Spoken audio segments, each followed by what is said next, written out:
For 60 years, crossing the Hudson River was a game of Russian roulette. If you lived in New York, you knew the drill. You drove onto the Tappan Zee bridge, you rolled up your windows, held your breath, and prayed you made it to the other side. Engineers called it the Hold Your Breath Bridge. It was a structure held together by rust and luck. Large chunks of concrete, some the size of cars, would randomly fall from the deck into the river below. It was a ticking time bomb carrying 140,000 cars a day. So New York did what New York does best. They spent big, $4 billion. They built a superstructure, a twin-span giant designed to last 100 years without a scratch.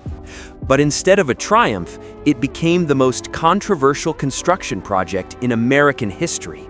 It sparked a political war, a terrifying crane collapse that nearly killed commuters, and a whistleblower scandal involving broken bolts and secret tapes that went all the way to the governor's mansion. Welcome back to Grand Structures. Today, we are investigating the Mario M. Cuomo Bridge. We will uncover why New Yorkers refuse to say its name, the secret flaw hiding in its steel, and the $4 billion question: is this new bridge actually safe? To understand the scandal, you have to understand the ghost it replaced. The original Tappan Zee Bridge was born in sin. It was built in 1952 during the Korean War. Steel was short, money was tight, and the location, it was terrible. Logic says you build a bridge at the narrowest point, but New York politicians built it here at the widest part of the river, 3 miles across, for one petty reason: greed. If they built it 20 miles south, the tolls would go to the Port Authority, which is shared with New Jersey. If they built it here, the tolls stayed 100% in New York. So they forced a bridge into existence where it didn't belong. The old tap was built on the cheap. It was designed to last only 50 years. By 2010, it was essentially a zombie. It was non-redundant, meaning if one critical support failed, the whole thing would drop into the water like a stone. New York couldn't patch it anymore. They needed a replacement, and they needed it yesterday. Enter the new NY Bridge project. To build it, they had to bring in a monster. They hired the Left Coast Lifter, one of the largest floating cranes in the world. This beast could lift 1,900 tons, the equivalent of lifting 12 Statues of Liberty at once. They sailed it 6,000 miles from California through the Panama Canal just to build this bridge. The design is a cable-stayed masterpiece. 8 massive towers angled outward at 5 degrees, holding up 2 separate spans. It used 110,000 tons of steel and 330,000 cubic yards of concrete. It is one of the widest bridges on Earth. From the outside, it looked like a marvel of modern safety. But in the summer of 2016, the illusion of safety came crashing down. Building a monster bridge next to an active highway is a dangerous game. And on July 19, 2016, the game almost turned deadly. It was noon. Thousands of cars were crawling across the old Tappan Zee. Suddenly, one of the massive crawler cranes on the new deck lost stability. Its boom, hundreds of feet long, came crashing down. It slammed across the entire width of the busy highway. Miraculously, the boom landed between cars. No one was killed, but 5 people were injured. It was a terrifying reminder that this wasn't just a construction site. It was a high-wire act performed over 140,000 unsuspecting drivers. The collapse shut down the bridge for hours, paralyzing the entire New York region. Investigators later blamed operator error and high winds, but for the public, it was the first crack in the project's pristine image. They were promised a safer bridge. Instead, the construction itself was trying to kill them. While the engineers were dealing with falling cranes, the politicians were dealing with branding. The name Tappan Zee was historic. It honored the Tappan Native American tribe and the Dutch word for sea, zee. It was part of New York's soul. But in 2017, under the cover of night, Governor Andrew Cuomo pushed a law through the legislature to name the bridge after his father, former Governor Mario Cuomo. There was no public vote, no debate.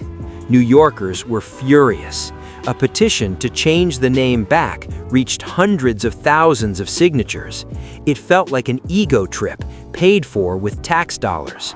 To this day, if you get into a taxi in New York and ask for the Mario Cuomo Bridge, the driver might pretend not to hear you. To the locals, it is and always will be the Tappan Zee. But a name change is just annoying. What happened next was terrifying.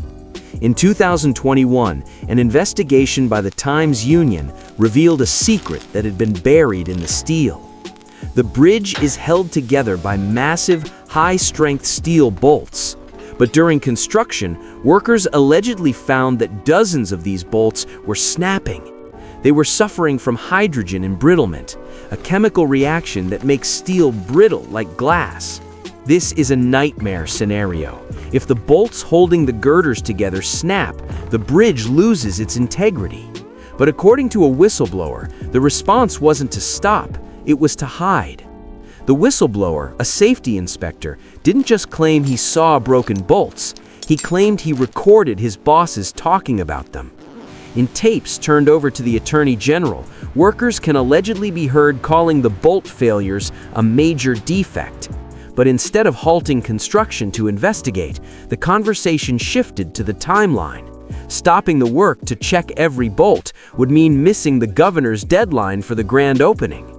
The allegation was damning, that the consortium allegedly discarded the broken bolts to hide the evidence and falsified reports to say they had been inspected. It wasn't just negligence, it was an alleged conspiracy to prioritize a ribbon-cutting ceremony over public safety. The state rushed to reassure the public. They spent millions on new inspections. They claimed that despite the broken bolts, the bridge was redundant enough to be safe.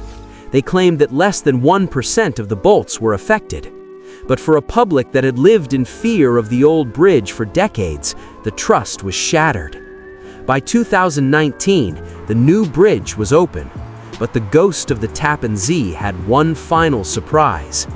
Engineers planned to take the old bridge down piece by piece, but in a final act of defiance, the old bridge started to groan. Sensors detected that the eastern span was becoming unstable. It was threatening to collapse on its own, potentially falling onto the new bridge. They had no choice. They declared an emergency. They couldn't dismantle it. They had to execute it. On January 15, 2019, demolition teams rigged the span with explosives. With a thunderous boom that shook houses on both sides of the river, the Tappan Zee was sent to the bottom of the Hudson. It was a violent, sudden end to the Hold Your Breath Bridge. Today, the Mario M. Cuomo Bridge stands tall. It is beautiful, it is wide, and the tolls are rising every year, set to hit nearly $8 by 2027 to pay for the drama you just watched. It is a monument to modern engineering, capable of lasting a century, but it is also a monument to modern hubris. It's a story of incredible machines like the Left Coast Lifter, mixed with backroom politics, dangerous accidents, and whistleblower fear. You can replace steel and concrete, but as New York learned, you cannot easily replace the public's trust. What do you call this bridge? The Tappan Zee or the Mario Cuomo? And would you have driven over it knowing about the broken bolts? Let me know in the comments below. And if you love stories about massive New York infrastructure, you have to watch our video on the $68 billion plan to save the NYC subway.